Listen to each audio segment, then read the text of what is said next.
Assalamualaikum. Welcome to Gauhar Publishers.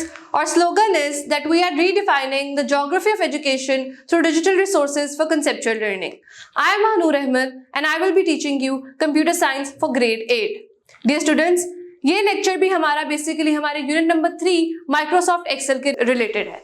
अभी तक हम अपने यूनिट नंबर 3 के ऑलमोस्ट सारे टॉपिक्स को कवर कर चुके हैं, जिसमें हमने देखा था कि माइक्रोसॉफ्ट एक्सेल होता क्या है, इसके यूजेस क्या है, इसकी इंपॉर्टेंस क्या है, बेसिक कंपोनेंट्स माइक्रोसॉफ्ट एक्सेल के अंदर उस टूल के अंदर क्या एग्जिस्ट करते हैं, इसके अलावा उसके डिफरेंट फार्मूलाज और डिफरेंट फंक्शंस जो हमें एक्सेल प्रोवाइड करता है। अब हमारा last topic that is related to charts कि माइक्रोसॉफ्ट एक्सेल के अंदर कौन कौन से चार्ट्स हैं जो एग्जिस्ट करते हैं, जो हमें वो प्रोवाइड करते हैं, उनकी इंपॉर्टेंस और उनके यूज क्या है और उसको हम कैसे ड्रॉ कर सकते हैं माइक्रोसॉफ्ट एक्सेल के अंदर चार्ट्स को। तो उसको हम इन डिटेल इस लेक्चर में डिस्कस करेंगे। Charts in MS Excel. तो एमएस एक्सेल हमें different types of charts provide करता है और आप अपने डाटा के हिसाब से जो आपको अपने डाटा सेट पे सूट करता है आप वो चार्ट ड्रॉ कर सकते हो।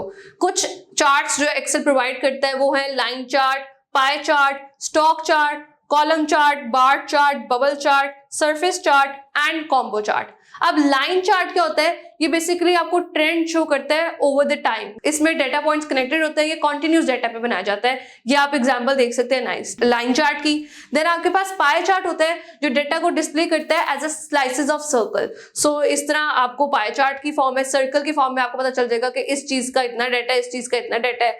Then stock chart basically stock prices के लिए होता है कि स्टॉक की ओपनिंग, क्लोजिंग, स्टॉक से रिलेटेड चीजों के लिए आप स्टॉक चार्ट यूज कर लेते हो। कॉलम चार्ट कंपेयर करता है वैल्यूज को वर्टिकल बार्स के बेसिस पे। सो ये देख सकते हो आप कॉलम चार्ट, वर्टिकल बार्स है इसमें। And bar chart basically horizontal bars की बेसिस पे कंपेयर करता है वैल्यूज को। इसमें आप हॉरिजॉन्टली आपकी बार्स होती हैं। बबल चार्ट में आप 3 डायमेंशनल डेटा का एनालिसिस दिखा सकते हो using X Y position and bubble का साइज कितना है। तो ये 3 डायमेंशनल हो जाता है, एक एक्स वाई पोजिशन हो जाती है और उसका साइज से भी डेटा का पता चल जाता है। सरफेस चार्ट से आप basically 3D surface trends show कराते हो अक्रॉस 2 वेरिएबल्स। सो आप ये देख सकते हो सरफेस चार्ट कुछ ऐसा होता है। एंड देन कॉम्बो चार्ट होता है जो किसी भी 2 चार्ट्स का मिक्सचर होता है, यानी फॉर एग्जांपल आपने कॉलम चार्ट और लाइन चार्ट का मिक्सचर है तो उसको आप कॉम्बो चार्ट कह देते हो।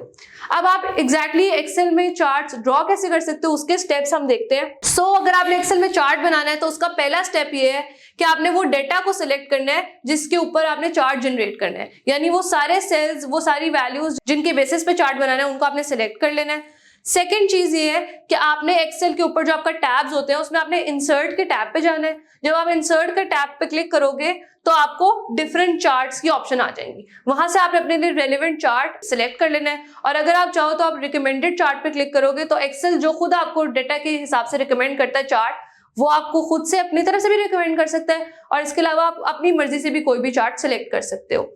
सो जब आपका चार्ट बन जाएगा तो वो आपके एक्सेल की शीट पे अपेयर हो जाएगा और आप उस चार्ट के थ्रू अपना डेटा को विजुलाइज करा सकते हो लोगों को और ज्यादा इजीली एक्सप्लेन हो सकता है आपका डेटा चार्ट्स के थ्रू।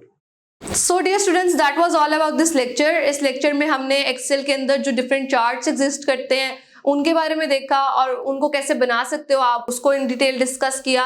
हमारा unit number 3 Microsoft Excel end होता है जिसमें हमने इन डिटेल एक्सेल टूल के रिलेटेड हर कॉन्सेप्ट को देखा, उसके डिफरेंट फॉर्मूलाज क्या होते हैं, उसका फंक्शन क्या होता है और हम उसको कैसे इंप्लीमेंट भी कर सकते हैं। कंपोनेंट देखे एक्सेल के और इस सबसे आपको पता चलता है कि एक्सेल एक ग्रेट टूल है हमारे पास जिससे हम डेटा को मैनेज कर सकते हो, ऑर्गेनाइज कर सकते हो, विजुअलाइजेशन भी करा सकते हो चार्ट्स के थ्रू, जो आपके डेटा के लिए और जो डेटा का एनालिसिस करा होता है उस सब के लिए एक बहुत फायदेमंद चीज है। So that was all about this unit. अब नेक्स्ट लेक्चर से हम नेक्स्ट यूनिट को स्टार्ट करेंगे। Thank you, Allah Hafiz.